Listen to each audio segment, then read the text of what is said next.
na basura, ibinasura yung mga petisyon ng abogado ni Tatay Digong dun sa ICC. Meron uling mga petisyon ngayon. Yung magiging sagot yata itong linggong to no? Right after the election sa Philippines. Mabasura kaya uli. Kasi ang sinasabi nila, yun daw dalawang judges ng ICC. Nakita nila, at nakita ko rin yung pictures kasama ni First Lady na nag-dinner siguro yun nung March 7. March 7, nag-dinner sila.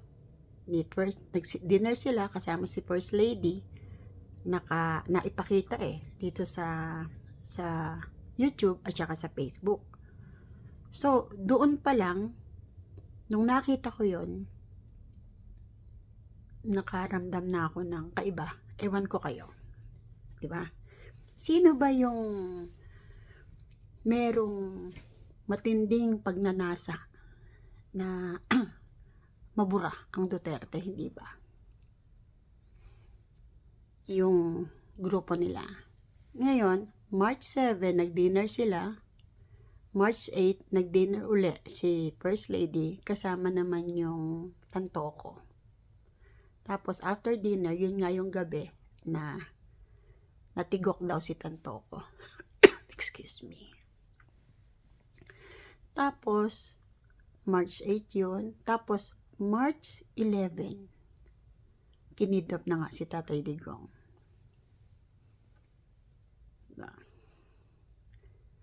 Tapos, ang sabi ni Attorney Claire Castro, umuwi si First Lady ng March 10. March 10 daw umuwi ng Philippines.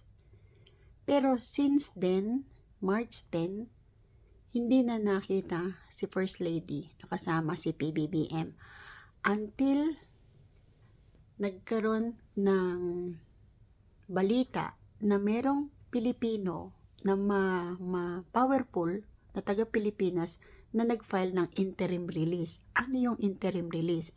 Ito po yung ipina-file ng isang akusado o pinagdududahan o suspect sa isang krimen. Yan. Binibigyan, parang bail ba? Bail ang kapantay nun sa Philippines. Yan. Ako nga ba? Okay, read between the lines. Ito na naman ako. Okay. Ngayon, nung nagkaroon ng interim release, ang mga nasa ibang bansa po na nagkakaroon ng interim release, kinakabitan sila ng gadget para merong tracing kahit saan sila pumunta. Tapos, meron din yung alarm daw na nagsasabi na malapit ka nang bumalik. Kailangan mo nang bumalik in this time. Ganon. Dito po sa Amerika, bibigyan ko kayo ng halimbawa ha. Halimbawa, maglalaps na yung ID mo. Yan. Magkakaroon ka ngayon ng mga reminders sa telepono mo. Lilitaw yung reminders na yon.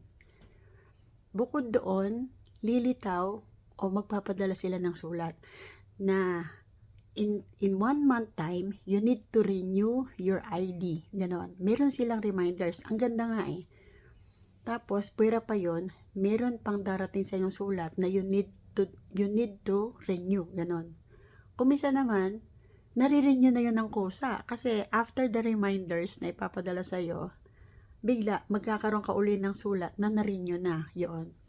Meron ditong automatic renewal pero ang ID hindi Parang kailangan mong pumunta doon sa post office. Yung ikinabit na bracelet, minsan sa paa, minsan naman sa braso. Ngayon, yung may bracelet na yon na nasa Philippines, bumalik na uli dito ng Amerika. Ang hirap pumanggit ng pangalan, Mahirap mag-name drop. Okay. Nandito na siya sa Amerika, wala siya sa Philippines. Kaya mag-isang lumalakad ng isang tao na pinakamataas sa bansa.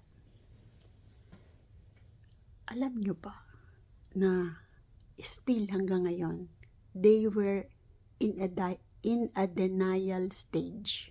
Oo, deny to death talaga. Kasi, kung ikaw ay may katungkulan sa isang bansa, bakit ka aamin samantalang pwede ka namang mag-deny? Hahayaan mo na lang yung proseso na lumakad by itself. Diba? Para ma-prove nila yung truthfulness. Diba? Ngayon, ito naman. Ang isang mag-asawa sa mga gatherings, pag pumuntang nag-iisa, ang salita yan, siguro magkaaway silang mag-asawa. Kaya yung babae lang o yung lalaki lang ang dumating. Totoo yung ganun. Or may problema sila. Kaya isa lang ang dumating. Just to prove lang na existing pa sila. Ito ba? Di ba no? Alam nyo ba? Na hindi pwedeng forever maitago yung kabantutan. Hindi mo pwedeng forever i-keep yan. Dahil sa ayaw mo at sa gusto, marireveal yan. For the meantime, mako-cover nyo yan, mapagtatakpan nyo yan, pero later on, sasabog yan. Yung taga California na OFW, marami siyang friends, of course. At hindi lang siya yung mayroong kopya ng katotohanan. Kaya naman ngayon, siya, nagtataka ko bakit ang tahitahimik ngayon? Ang tahitahimik niya ngayon. Siguro dahil, sabi nga niya yung huli niyang video, nanganganib na yung buhay niya. Gaano katotoo yun? Ako? Bakit magsisinungaling ang isang OFW? Hindi.